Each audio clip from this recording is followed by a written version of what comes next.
Okay, we're going to get started here. I was asked about the exam, what you're allowed to bring, right? So if you go to our main Canvas shell, on the left there's a link files, and then there's formula sheets, and everything here you can print and bring with you. Now, of these formula sheets, really the only ones that you need for this exam, let me make this bigger. That may help a little bit. The only ones that you would really need, the formula sheets, that's like 6 pages of formulas. Limit summary if you want it, might help. You don't need Maclaurin. We haven't talked about Maclaurin. These are the instructions on how to type in a system of equations onto your calculator, so you can use that. Series convergence test we haven't talked about, so you won't need that. Trig integrals and trig sub, that's the one you're asking about right there. Okay? We'll talk more about the exam at the end of class. Hopefully we'll have some time. But I want to get into 6.6, finish up the first part, and then start the type 2, and then see where we are, all right? All right, so last class we were talking about these type 1 improper integrals, right? And what was happening was we were seeing integrals where our limits of integration, this and this, could possibly be some sort of infinity.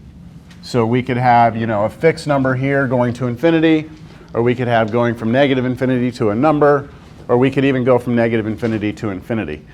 So what I'd like to start class with is that example over there. We're going to take the integral from negative infinity to infinity of x times e to the x dx. So we'd like to see whether or not this is convergent or divergent. If it converges, we'd like to know what number it converges to. If it's divergent, we'll just say it's divergent, all right? So the way that we do this is like I did last class. There was another example I did where I went from negative infinity to infinity. And what I did is I broke it up into 2 integrals, one going from negative infinity to 0,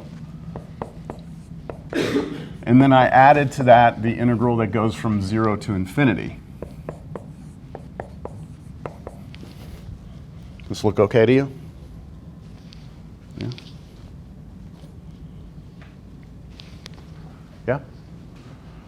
Okay, so on this one, what I'm going to do is I'm going to replace the negative infinity with a letter, and then I'm going to take a limit, and I'm going to let that letter go to negative infinity.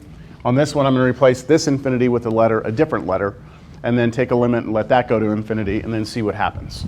But do you all agree that in both cases over there, we're going to have to find the antiderivative? Okay, so let's do that over here first. Okay, we're going to do a little scratch work on the side here. I'm going to do the indefinite integral, which means I'm just going to set this integral up and make sure I can find it, all right? So this, if you want, this is scratch work, right? The scratch work on the side. All right, so to integrate that, I'm going to need what? Integration by parts, right? Do integration by parts. So I'm going to choose my u to be the x and my dv to be e to the x dx. And I'm going to go kind of quick through this because, we've done this. It's been several weeks since we've done something like that, right? So that's my setup, and I'm going to go straight to the result. Ultraviolet minus the integral of voodoo, and voodoo is this really nice e to the x dx. And that integral I can do. So this becomes x e to the x minus the antiderivative of e to the x is itself, plus some constant. There it is. Questions? Yes? Over here, I'm not going to put plus c. Over here, if you leave that off, I'm not going to take points off. But technically, we're doing something different over here, right? We're finding the antiderivative. So the general antiderivative. So plus c should be there, but I'm not going to take off because it's just a sub part of this problem. Over here, though, what I'm going to do, I'm going to take the limit. Let's replace that with t. I'm going to let t go to negative infinity. And now I'm going to do this integral that goes from t to 0, x e to the x dx, plus limit. Let's replace that with, let's go with r. R goes to infinity, integral 0 to r of x e to the x dx. When you do this, when you split it up, I used 0, right? Because 0 just kind of makes sense, right? You could use any number you want. But, so like if you wanted, you'd go from negative infinity to 10, and then from 10 to infinity. But it just makes sense to use 0, especially because we're going to have to plug 0 in at some point. It's easier to plug in 0 than it is to plug in some weird other number. So, good? All right, so now I continue. I have the limit. T is going to go to negative infinity. Now, I'm going to go ahead and find the antiderivative of this, right? So do that. We already did that over here. So that's x e to the x minus e to the x, right? And then we put the evaluation bar. We put what down here? T. And then on top, 0. Okay, that's the fundamental theorem of calculus. I found the antiderivative of this, and then I put the evaluation bar on the right-hand side of it, and I'm going to plug in 0, plug in t, subtract, and then take a limit. Plus, now my other limit, r is going to go to positive infinity. Same antiderivative, x e to the x minus e to the x. Evaluation bar, I'm going here from 0 to r this time, right? So that's what it looks like.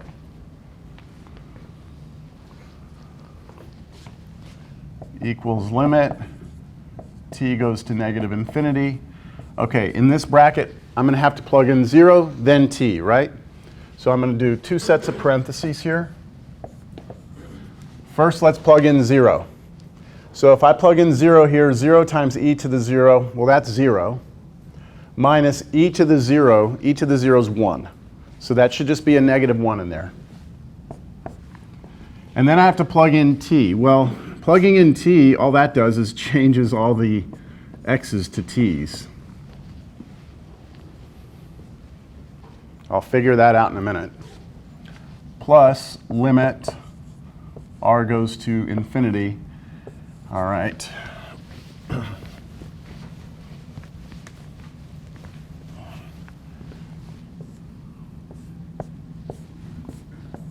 All right, let's plug in r, right? R goes first. So that just means replace all the x's with r's.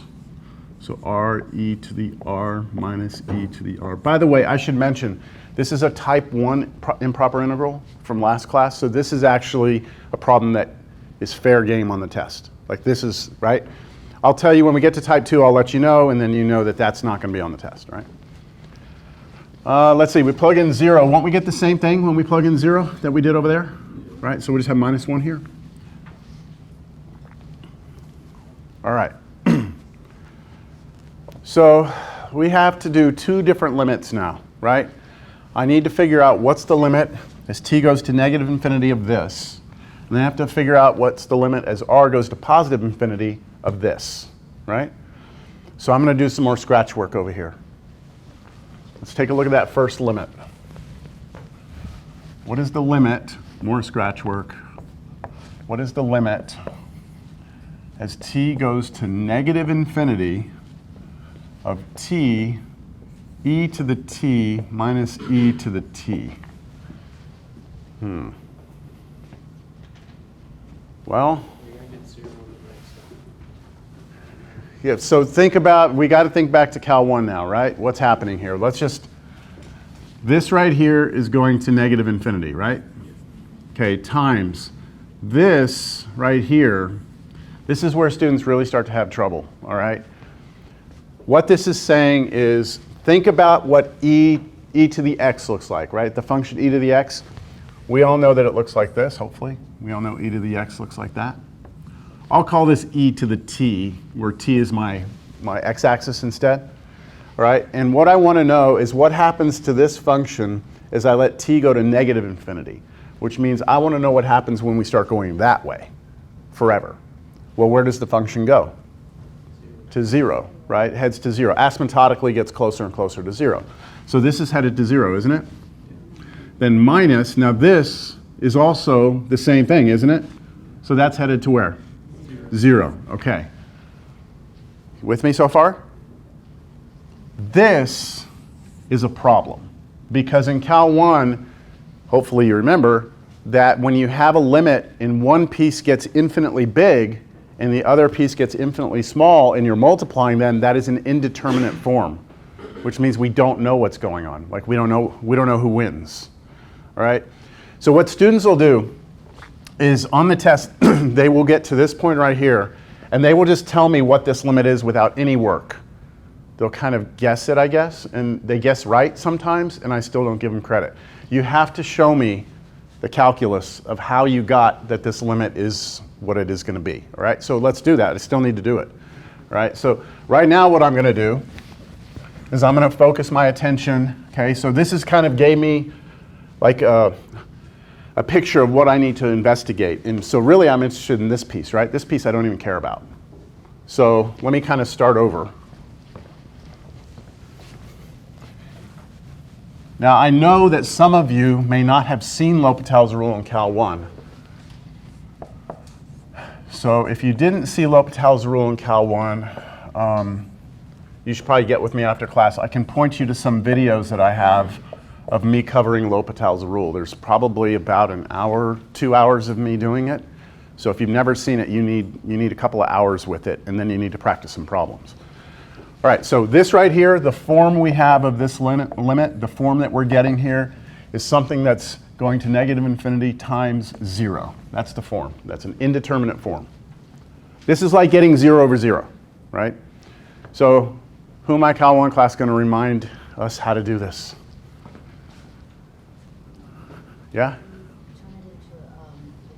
Yeah, that's right. Whenever you have 0 times infinity, you pick one of these and you drop it to the bottom.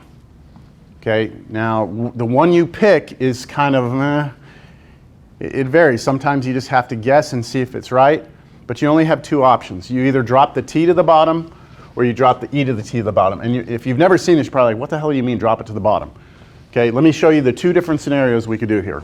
One scenario would be this. Limit t goes to negative infinity. I could leave the e to the t on top and take the t, drop it to the bottom as a 1 over t. I mean, that's the same problem, right? 1 divided by t, that would flip up and it would just be a t up here. But the thing about this is that if you look at what's happening now, if t goes to negative infinity, where does this top go? We already said. That goes to 0, right? Over, and then this is 1 over negative infinity. So 1 divided by a huge number should go to 0. So you have 0 over 0, and when you have 0 over 0, you can do L'Hopital's rule. Okay? So this is a standard technique. Whenever you see infinity times 0, you have to drop one of them down. Right? So I can do that, or I could have done it this way. Limit t goes to negative infinity. I could have left the t on top, and then on the bottom, I drop the e to the t down. Here's the way I would do it. If I drop it down, I'd write it as e to the negative t. That's the same problem, isn't it?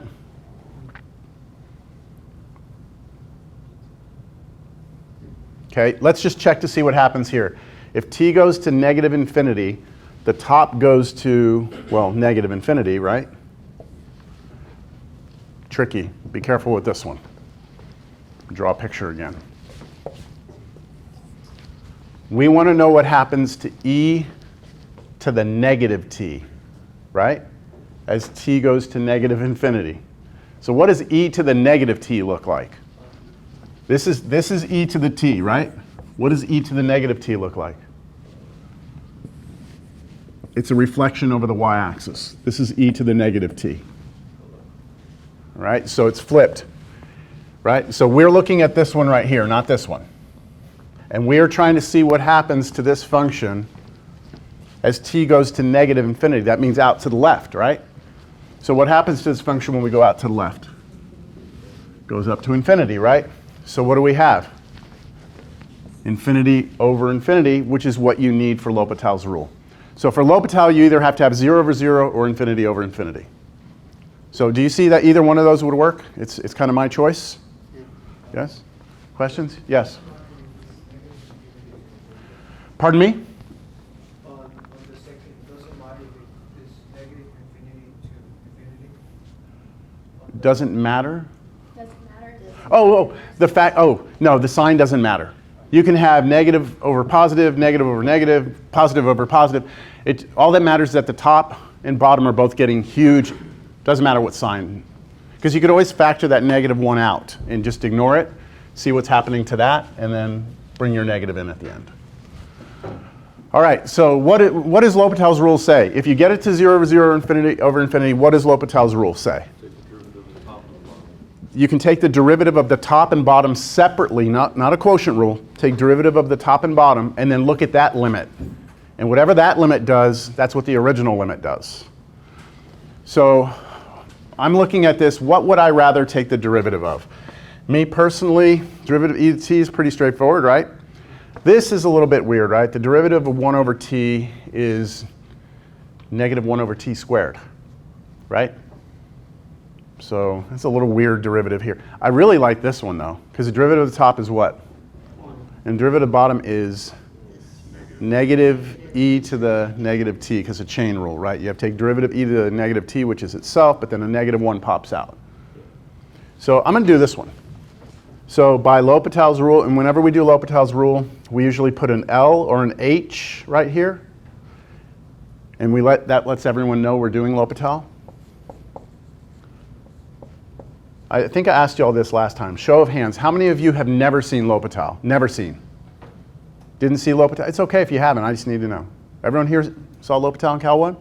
Oh, good. Okay. All right, so derivative of the top is 1. Derivative of the bottom is negative e to negative t. And, man, that's terrible. Okay. What I'm going to do now is I'm going to rewrite that as limit t goes to negative infinity. And I'm going to bring that e to the t back up and just write this as negative e to the t.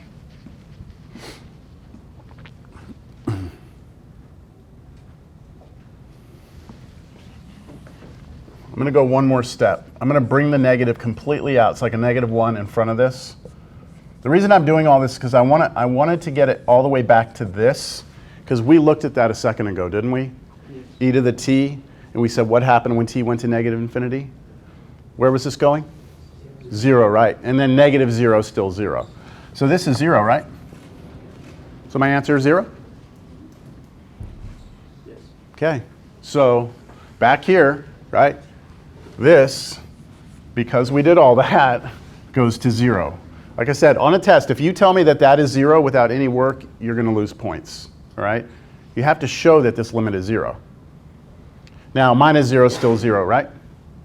So, okay, so getting back to where we were. That's this, right? We were trying to figure out what happens this. This is -1. This, we just found, completely goes to 0, because we did a limit, right?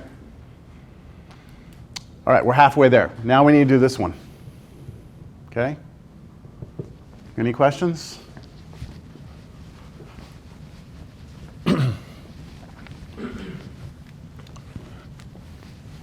So if I take the limit as r goes to infinity of r, e to the r minus e to the r, let's talk about what happens now. There's a big difference between this one and the one before, because we're going to positive infinity here, right? Not negative infinity. So this goes to infinity, right? Times, now e to the r, what does that look like if we go to infinity? Where's it going? It's going to infinity, right? It's going to infinity. What's infinity times infinity? Infinity. Okay, minus what? Shit. Okay, so we have infinity minus infinity. That's an indeterminate form as well. Infinity minus infinity is not 0. Okay, you have to show what it is. So From Cal 1, do you remember what the general sort of attack or approach is when you have infinity minus infinity? One of the things you look to do?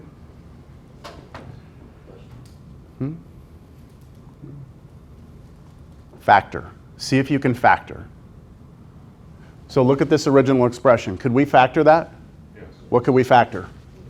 E to the r. So let's reinvestigate this limit. R goes to infinity. Let's pull an e to the r out. What would that leave me in there? R minus 1, right? Now try your limit again. Where does that go? Infinity, right? Times, now what about the parenthesis? Infinity, take away 1. Infinity, right? Now what do we have? Infinity times infinity. That is infinity. See, when you have subtraction of infinities, you can't tell me what the answer is. If you have multiplication of infinities, you can tell me what the answer is. So just a quick factoring of this allows us to kind of like go around this. Make sense? Questions? Y'all are looking at me like.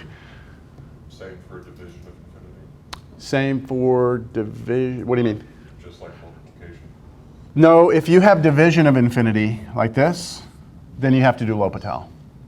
There you can't tell. The ratio of two huge numbers, you don't know. The product of two huge numbers, you do know. No. Got it?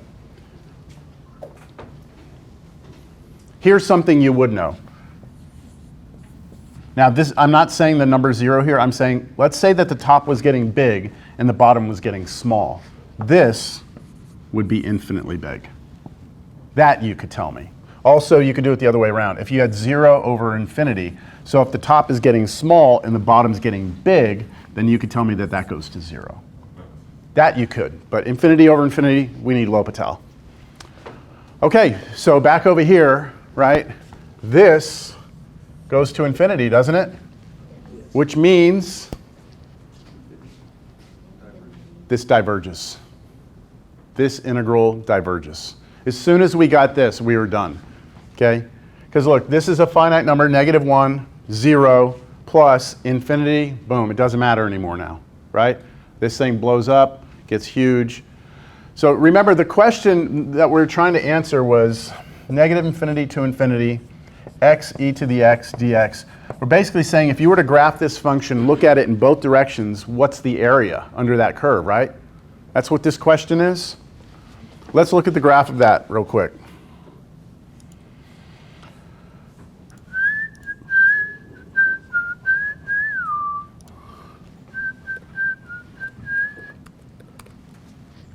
There's the graph.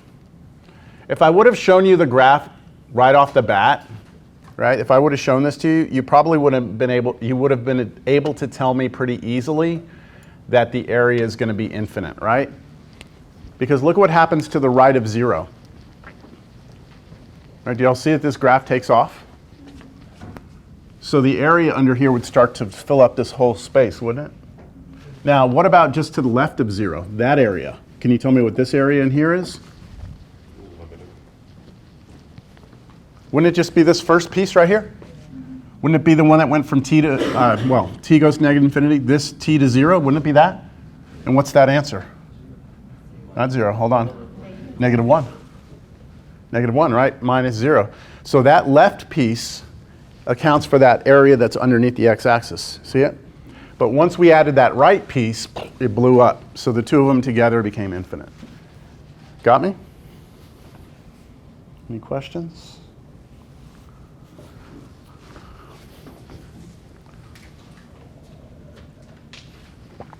All right. So I was debating before class whether I should talk about this, but I will. I made the decision. Because I know some of you have had questions like, where do we use this? Blah, blah, blah. So I'm going to show you the next example. We're actually not going to do this example, but I'm going to show you what it is. Maybe. Here we go. So this is a function. I'm going to write the function down here.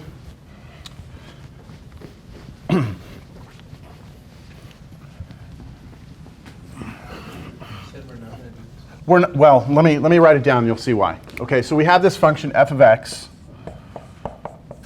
and it's 1 over the square root of 2 sigma pi times e, this ugly looking, to the negative x minus mu squared over 2 sigma squared. Now here, mu and sigma are constants.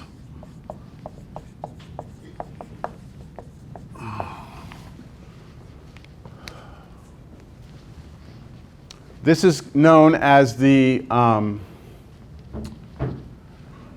standard normal distribution function. All right, this is just an exponential function, right? That's all it is, some weird sort of exponential function. If I replace sigma and mu with some numbers, like let's just, for example, if I let mu be 0 and let's let sigma be 1, then that function just becomes f of x equals 1 over the square root of 2 pi e to the negative x squared over 2. All right, so all I did here was replace sigma with 1, and then that with 0, and that's what the function would be, right? So the thing about this function is when you graph it, okay, when you graph it, this is what you get. I'm going to make this smaller. You get our standard normal distribution, or what we refer to as the bell curve. And if I change the value of the mu, what it does is it moves the distribution left or right. And if I change the value of sigma, it changes kind of the shape of the curve. And standard normal distributions are a huge cornerstone of statistics. So like if you were to take everyone in here and you were to take, I don't know, shit, man. I don't even know if okay. Can't use that. Let me think of some. Okay, just think of how many siblings you have. Okay, if I were to go and ask everyone, how many siblings do you have? All right, if we were to do that, we could create what's called a distribution of the answers, right? So some of us would have 0 siblings. How many of you have 0 siblings? 2. Can I ask this? Is everyone comfortable with this? Okay. All right, 2 siblings. So we would say 0. We have two people have 0. Okay, how about 1 sibling? 1. We have 3. Okay, so 3. How about 2 siblings? 1, 2, 3, 4, 5, 6, 7, 8, 9. So that's me as well. So 9. How about 3 siblings? 2. 4. Oh shit, wasn't expecting that. Okay, 4. 1, 2, 3. Okay, so I think there's 4. 5. What the hell's going on in here? 6. 7. 8. 9. What? 9? Okay, so you got here 9. All right, so this is actually pretty good. So in this class, this is the distribution of number of siblings, right? There's something in statistics called the law of large numbers, which basically means that if we keep doing this and we start asking the classes next to us and we poll the entire, let's say, campus, right? What we should expect to see with this distribution is something like this. We should expect to see an average, and then we can have some things to the side, and then we're going to have these little outliers, right? That's going to be an outlier. 9 siblings is an outlier. All right, make sense? This distribution is not, this is not a standard normal distribution. We got some weird stuff happening here. But statistically speaking, law of large numbers says that if you go high enough, you have a high enough n, that's the number of people that you're polling, if that number is large enough, then you should expect to see standard normal distribution, right? And that goes for pretty much anything. If you want to talk about people's heights, people's ages, we're going to see, if you go big enough, you should see standard normal, okay? Make sense? So what is it about this? Why is this function so ugly? It isn't ugly, right? But there's something about it that's very special. right? So I'm going to go off on a little tangent here. You're not going to be tested on this. This is just for you to understand why it is important for us to do an integral from negative infinity to infinity, all right? So in the world we live in, we have two types of variables when we talk about statistics. We have what are called discrete random variables.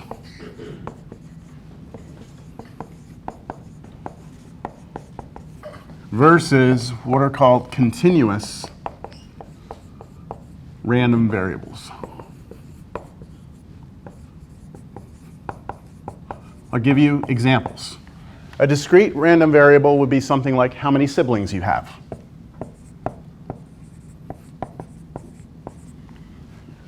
A continuous random variable would be somebody's weight. Now, what would make that different? Well, when you tell me how many siblings you have, you're going to give me an integer as an answer, right? 0, 1, 2, 3, 4, and that's it, right? If you tell me your weight, you could say, 175 pounds if you're rounding, right? But if you measured it more accurately, it'd be 175.2. But if you want more accurate, it would be 75.23, right? So it's only as accurate as the measurement device you have. Does that make sense? Like your actual true weight could be like 172.5367, 6, 2, 1, 5. It's just the precision of the instrument, right, is what's dictating what this number is. Does that make sense? It's not an integer, though. Same thing with like these soda containers, right? This will say it has however many ounces. How many ounces does that say? Do you think that that's actually 12 ounces? Exactly 12 ounces? Right? I mean, if you measured it precisely, it's probably going to be 12 plus or minus something. There's going to be some error in there, right? So the number of ounces in a Red Bull can is a continuous random variable. It's close to 12, but it's going to be a little off, right? So if you were to measure them, here's 12 ounces, measure all the cans, take about 100 cans and measure them. How many of them actually have 12 ounces? It's going to be like, we should expect to see something like this, right? Where it's going to be, a lot of them are close to 12, but does that make sense? Okay.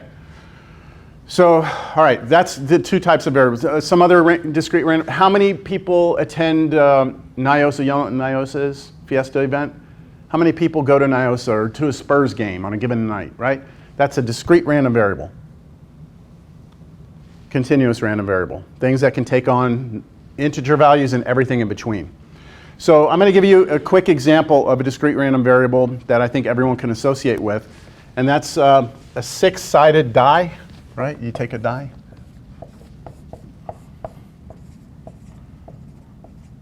That's my 6-sided die, right?